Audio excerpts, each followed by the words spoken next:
Proof that you do not need to be at a con to encounter the worst weebs. It was around this time last year that me and my brother decided to go to our own Assassin's Creed costumes. We were both huge fans of the games and had discussed the idea before, but never acted on it because of us being busy with school, our extracurricular activities, and our respective jobs.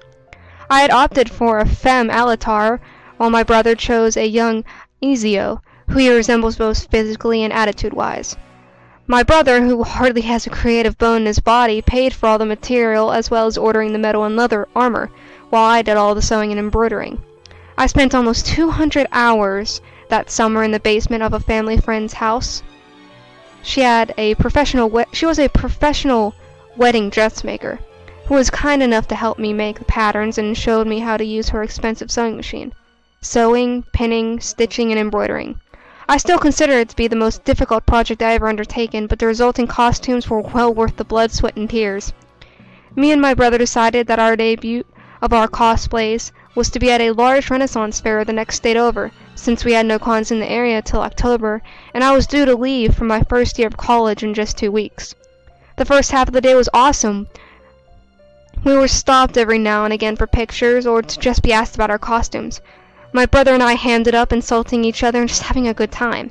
We even had a bit of a play fight with a trio of gentlemen dressed as knights. It was about 1 o'clock when we decided to have a break for lunch.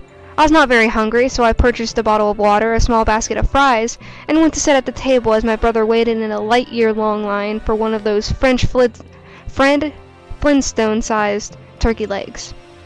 While I picked at the fries, I felt the bench beside me bend. I turned my head, expecting to see my brother stuffing his face when I came to see a massive ham-beast straddling the picnic table's bench. He seemed to be around 6.5 feet tall and upwards of 300 pounds, his pants struggling to support his girth. Both his brown hair and his skin were extremely greasy, like he had dunked his entire body into a tub of lard. He was sporting a Skyrim shirt that, though through some sort of sorcery, actually fit him and a fanny pack around his chunky hips.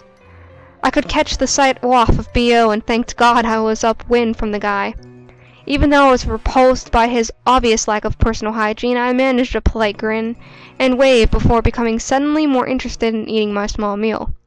Skeevy Nix, as we dubbed him later, took my acknowledgement of his existence as a permission to fanboy over me, complimenting me about how sugoi and kawaii I looked, all the while running the long tail of my red sash through his sausagey fingers.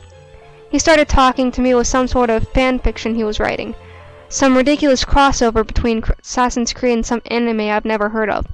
He began to explain all the convoluted plot details to me, scooting closer and closer to me on the poor creaking picnic table bench.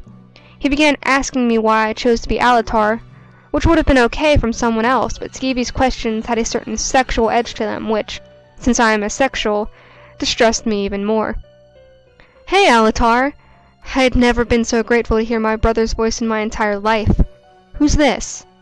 Skeevy Nix dropped my sash and stood up with a strange mix of angry and offended on his puffy features.